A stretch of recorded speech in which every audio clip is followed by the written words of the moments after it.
Oi, eu sou Verônica Rocha, psicóloga, e eu venho aqui no dia 27 de agosto, dia do psicólogo, profissão que foi regulamentada aqui no Brasil somente em 1964.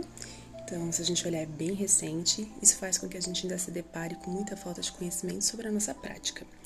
E aí eu vim aqui neste dia, em nossa defesa, esclarecer sobre alguns mitos e verdades sobre o trabalho do psicólogo. O primeiro deles: quem vai ao psicólogo é louco.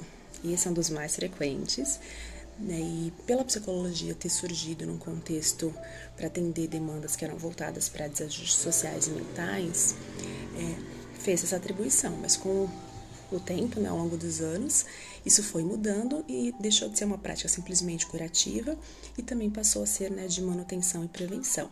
E a psicologia ela é para todos, desde aqueles que estão enfrentando transtornos sérios, aqueles que sentem uma angústia ou algum tipo de emoção, sensação que não sabe muito bem identificar com o que é. Né? E a psicologia ela vai lidar tanto com patologias, mas também vai te ajudar a alcançar um objetivo, melhorar relacionamentos, melhorar o seu desempenho, permitir que você enfrente novas fases da vida. Segundo mito, ir ao psicólogo é sinal de fraqueza. Ir ao psicólogo é sinal de cuidado, na verdade. A gente não pode falar que a pessoa é forte ou fraca. A verdade é que cada um lida com situações específicas da sua maneira. E não tem nenhum problema procurar ajuda emocional e psicológica. Não é fraqueza, na verdade, tem que ter muita coragem para lidar e para enfrentar essas questões internas, essas dores que faz com que a gente tenha comportamentos que acabam fazendo mal pra gente e também para outras pessoas. Então, na verdade, em vez de fraqueza, é um compromisso que você assume com o seu bem-estar. Terceiro mito: o psicólogo sempre sabe o que você está pensando. Não, nós não lemos mente, não temos bola de cristal, não adivinhamos pensamentos e sentimentos, nem temos fórmulas mágicas, receitas prontas, um passo a passo que você imediatamente vai saber como ser feliz e se livrar dos seus problemas. O processo ele é conjunto, é um trabalho entre psicólogo e terapeuta. E o psicólogo ele vai ser um facilitador, mas é você quem vai encontrar suas próprias respostas. Quarto mito: psicólogos são sempre calmos, tranquilos e equilibrados. Não, não somos. A gente está sujeito às mesmas variáveis que qualquer pessoa. Então temos os mesmos sentimentos, as mesmas emoções. E por mais que se espere que a gente saiba lidar com as emoções e as adversidades de uma forma mais equilibrada, a gente não sabe lidar com tudo. Nós não somos seres humanos perfeitos que vão conseguir manter essa plenitude, essa tranquilidade o tempo todo. Então, nós brigamos sim, nós ficamos indignados sim, irritados sim, bravos sim. Quinto mito: psicólogos não têm problemas, sabem enfrentar todas as dificuldades. Se a gente for olhar pelas outras profissões, se fosse assim então, né, o médico não ficaria doente, não existiria nutricionista acima do peso. O psicólogo, ele precisa também conhecer a si mesmo, aprender a enfrentar os seus próprios monstros. Por isso é sempre importante que o psicólogo ele faça o seu processo de terapia. E nós, antes de sermos psicólogos, somos seres humanos, né? Vivemos no mesmo mundo, passamos pelas mesmas dificuldades que todo mundo. Isso, na verdade, nos aproxima, nos torna semelhantes. E olha, pelo menos em algumas das suas dores e batalhas, pode ter certeza que elas se assemelham com as minhas. Quinto mito: psicólogos analisam as pessoas o tempo todo. Qual profissional, né, da área nunca ouviu algum tipo de comentário? Se eu faço isso, será que eu tenho algum problema? O que você acha que significa isso? Né? Mas a mais clássica de todas: você está me analisando? A verdade é que não. A gente não fica analisando as pessoas o tempo todo, não fica diagnosticando enquanto nós estamos na nossa vida particular. Nos nossos momentos de lazer, no nosso tempo livre, a gente não está ali para fazer os nossos familiares e os nossos amigos de cobaia o tempo todo. A nossa escuta enquanto psicólogos, ela é uma escuta clínica, que é bem diferente da escuta na vida pessoal. Sexto mito: se o psicólogo não passou pelo mesmo que eu, ele não vai poder me compreender. E aí a gente escuta, né? Não, esse psicólogo é muito jovem, não tem experiência para me ajudar. E eu já vivi bem mais que ele. Outras coisas como: se ele não tem filhos, se ele não sabe nada sobre crianças, se não é casado, não vai saber nada sobre casamento, relacionamento, se não teve depressão, não sabe o que é isso na prática, porque só quem viveu, quem já passou, sabe como é. Então, te faço uma pergunta. O médico ele precisa ter um câncer para saber lidar e tratar? Né? Não, o psicólogo é da mesma forma. A gente passa por uma formação de longos anos de estudo sobre o ser humano, onde a gente se debruça para compreender diferentes realidades, situações, comportamentos em diferentes fases da vida por diversas perspectivas. Então, além da teoria, o psicólogo também ele aprende na prática, né? São muitas disciplinas, estágios, atendimentos, supervisões que permitem que ele traga na bagagem essas vivências que vão torná-lo apto para lidar com a sua prática. 7º mito, psicoterapia não passa de autoajuda. Vamos estabelecer uma diferença.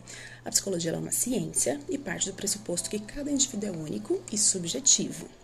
Né? Tem a sua própria maneira de ser e estar no mundo, leva em consideração o ambiente psicossocial e que cada caso é um caso. Já a autoajuda, ela vai discutir assuntos que são mais abrangentes, não leva em conta o contexto cultural, social e vai sugerir caminhos que não consideram essas particularidades. Na psicoterapia, os sentidos eles são construídos, reconstruídos, reforçados e é o paciente que traça o seu caminho. Ele é autônomo e responsável pelas suas próprias escolhas. 8º mito, conversar com um psicólogo é a mesma coisa que conversar com um amigo. Olha, a psicologia é uma ciência, que tem método, tem técnica, tem comprovação. E o papel do psicólogo não é simplesmente ouvir. Não cabe a ele aconselhar, mas ele tem que ser um facilitador para que você perceba muitas vezes aquilo que está oculto, que de alguma forma você está incapacitado de perceber sozinho, para poder tratar suas dores, seus traumas, te apoiar na ressignificação de situações, sentimentos, emoções. E, se for o caso, diagnosticar, encaminhar para tratamentos complementares quando preciso. A gente sabe que a sensação de ser escutado, de ter um espaço para falar do que dói, do que entristece, do que incomoda, é bastante reconfortante. Mas a gente tem que entender a diferença que o alívio de falar sobre um problema é bem diferente de buscar solução para ele. O psicólogo ele tem que ser neutro, sem julgamento e tem que estar focado completamente no cliente, além de fazer tudo isso com muito sigilo. Então, o acompanhamento psicológico ele não é passivo, não é só falar e ser escutado. Os problemas que levam as pessoas a um consultório, eles são concretos e objetivos. Por isso, o psicólogo e o paciente eles precisam estar super empenhados na busca das soluções e principalmente nas maneiras de colocá-las em prática. 9º mito, psicólogo é para ricos. Olha, como qualquer profissão, você vai encontrar profissionais com valores variados. E por ser um profissional da área da saúde, pelo menos tecnicamente, é obrigatório que seja presente em todos os postos e você também vai poder encontrar serviços gratuitos em clínicas de universidades. Também é obrigatório que toda rede de convênio apresente esse serviço. Aqueles que não atendem dessa forma, você tem a possibilidade de solicitar o recibo que você apresenta no convênio para ser reembolsado por aquele valor. Olha, fazer terapia é um investimento em você mesmo e em algumas situações pode evitar que você futuramente tenha que ter mais gastos com outros tratamentos, medicações de alto custo. Você investe em tanta coisa e eu te garanto que o custo-benefício de investir em você vai valer muito a pena. E o 10º mito, eu vou ter que fazer terapia pro resto da vida? Dentro da psicologia, gente, existem diversas técnicas, algumas são mais longas, outras são mais breves, tudo logicamente vai depender do tipo de profissional que você vai se identificar. Você pode perguntar para o profissional como é o trabalho dele antes de você começar o seu processo e avaliar se de fato você se identifica com aquele método. E é importante você saber que todas as técnicas utilizadas, elas são comprovadamente eficazes, o que vai variar é o perfil de cada um. E você pode também conversar com o psicólogo se em algum momento você sentir que deseja parar a terapia. O importante é que haja uma preparação para esse encerramento do processo. Tudo vai depender como as coisas estão caminhando no seu processo. E tem pessoas que ficam por anos, por muito mais tempo, porque sentem essa necessidade, tem o desejo de se conhecer melhor, de desenvolver uma autoconfiança maior para suas decisões, e aí vai de cada um. Conclusão, gente. Esses são alguns dos mitos e eu queria saber se você já ouviu algum deles, se você como profissional ouve bastante, se você replica, se teve algum que você se identificou mais.